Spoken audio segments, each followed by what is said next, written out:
Okay, in order to join Quilt As You Go with a wide sashing on the front, this is how it's done. You decide on the width of your sashing, and today I'm working with 2.5 inches, and you cut your sashing to be the length of your block 2.5 inches wide. You need a piece of back sashing that is double that.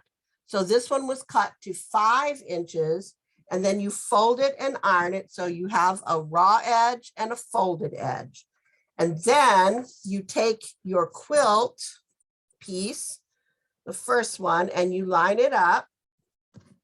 I'm going to trim this off. I don't mind leaving a little bit over and trimming up because then I don't have mistakes ever or bad places, you know. But you line up the raw edges on the back with the raw edges of the block, and then right sides together, you put the top sashing down. And then you pin it because you don't want these layers to shift because you're going to be sewing through all the layers and they will shift if you're not careful. So make sure they're lined up and pinned to get a good seam.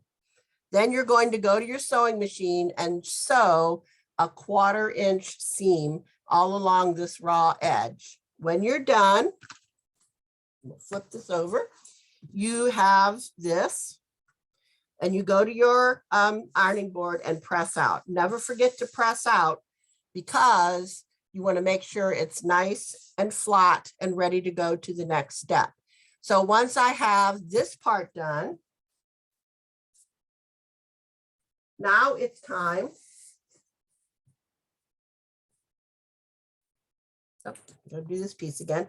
So now it's time to take that edge you have, and you're going to lay it here, and you're going to take the next block, and you're going to put right sides together, and you want to line up the edges of your blocks to make sure that they're nice and flat, and that this block is lined up to the top sashing only.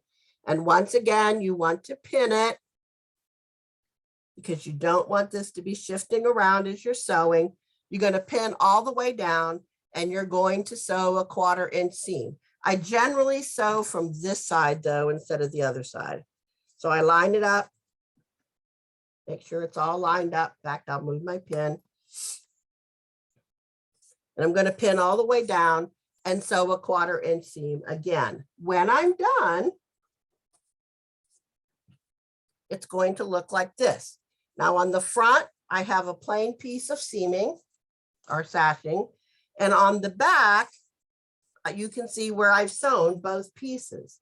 Now, because this is a 2.5 inch strip on the front that I started with, this finished piece right here where you're going to lay your batting is 1 inch less because you have, you know, either side here. It doesn't make sense it's 1 inch less, but it really is because you have a 1/4 inch seam and a 1/4 inch seam allowance on both sides. And then you take your batting, you cut your 1.5 inch strip, and you make sure it fits all the way down. It should fit snugly between both seam allowances and totally fill in your gap. You should have already pressed this over. And so you press it again or make sure it's smoothed out. Once again, you need to do some pinning, put a couple pins along this edge, and then you either machine top stitch along here or hand based, you know, hand stitch, whatever you prefer. And when you're done, you have a joined 2 blocks and you just keep going. You can make these as long or as short as you need for your length.